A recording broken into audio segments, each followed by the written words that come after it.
one big takeaway I can give you is to stop looking back. This is not the time to give up. This is the time to hold on strong. Our future should be greater than our past. So this means we're elevating to higher levels. And with that, at times, comes a bit of a struggle. Frederick Douglass once said, without struggle, there is no progress.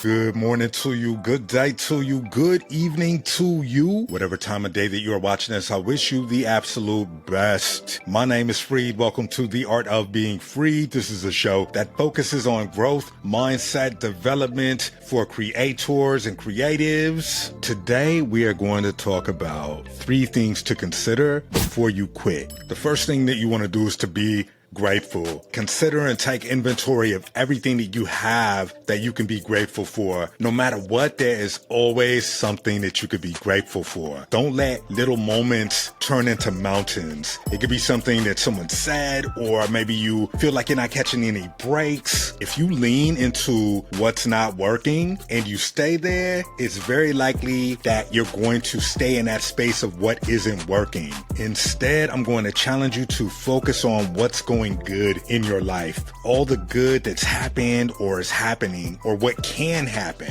Focus on best possible outcomes. If you're off in any way, give yourself a day to just reset your momentum. I've seen it happen. I've participated in the shift. All it takes is one positive thing to shift the entire trajectory of your journey in a great way. You just need to be intentional about it. The second thing that you want to consider if you feel like you want to quit is to make sure that you're not comparing. It's not always about comparing yourself to other people. You can also get caught up in comparing where you are versus what your expectations were up to a certain point. People of ambition, they tend to have these big, audacious goals, and that's really good. Sometimes it's tough to get to them as quick as we'd like, but that doesn't mean that, we aren't on our way. If you aren't where you want to be, it typically goes back to refining your habits and really focusing on the process and the action of what it will take to get to your goals. You really want to get in this habit of comparing where you are today versus where you were yesterday.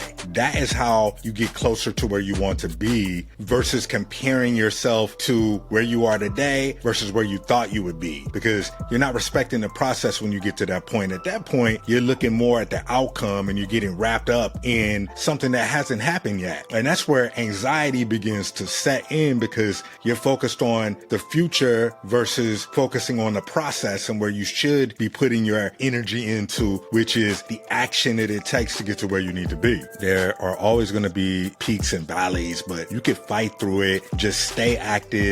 Don't give yourself too much time to look at what's not working, because again, it's really easy to just lean into what's not working and live there. Also, avoid looking too deep into the past, because that could be contributing to what you're comparing yourself to. Take a moment to reflect on yesterday and ensure that you're better today than you were yesterday. And if not, figure out what you need to do tomorrow to be better than you were today. What's done is done, and it's all about what's next. So if you're finding value from this video, please share it. It can be tough when you believe that you're doing everything in your power to be better, but you keep running into these roadblocks. There are always going to be mountains that you need to overcome. And with each mountain that's scaled, there's a bigger mountain to overcome after that. But check it. Don't focus on the mountain. Focus on the strength that you're gaining from overcoming the mountain, the person that you're becoming by slaying each dragon in your life. You got this. You've come so far, and you didn't make it this far just to make it this far. The third thing to consider, and probably the most important of each, consider the fact that you are a leader. There are people who are counting on you, people who look up to you. They admire your strength, your courage, your persistence, your determination. They've seen how far you've come, and they're inspired by your work and your diligence to your craft, to your commitment to bettering yourself and those around you. Like, they believe in you. People believe in you, possibly at times more than you believe in yourself. You can walk into a room and set the tone. You're a leader. To quit would be a bummer to others who look at you for guidance and direction. Even if they don't outwardly come up and say, hey, I look up to you, there are people who are watching you. They're watching your consistency. They're watching your effort. watching you put it all out there. You even have a small group of supporters who make it be known, but maybe you get too caught up in comparing and you don't feel like it's enough. You don't believe it's enough. Listen, you only need to impact one person to make a difference. It's going to ultimately start with you though. Place all of your value into making yourself strong and holding yourself accountable, not necessarily to your goals, but into what it will take to achieve those goals. That's how you differentiate yourself. Focus on what it takes to get there. Essentially, you hold yourself accountable and you demand integrity from yourself. Your people are counting on you.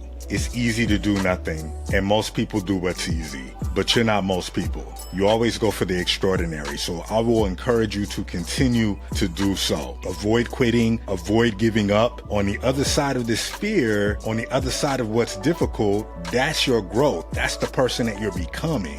And this growth will enhance and increase your legacy and leave a blueprint for others to follow. Don't give up. Don't quit, okay? It's easy to say, hey, I don't want to do this, but that's not going to get you anywhere because the time is going to go by either way. So you really want to just focus on the action, focus on the activity, stay active, stay in it. Sometimes it's the grind, and it's not about waking up at 3 a.m. and doing all this crazy stuff before 8 o'clock. That's a part of it, but you have to build the habits to get to that point. Don't just have a goal, have an action plan. Focus on the action. Don't get caught up too much in the outcome, because the outcome is going to stall your development. It's going to stall your action because you're too focused on what's going to happen if I don't get this. You really want to be caught up in the action, okay? Shakespeare once wrote, I will lose myself in activity lest I wither in despair. So get to work, stay active, avoid being in despair. So thank you for listening to The Art of Being Free today. I appreciate you coming through, and leave a 5-star review wherever you're listening. Till next time, this is Free with The Art of Being Freed. Peace.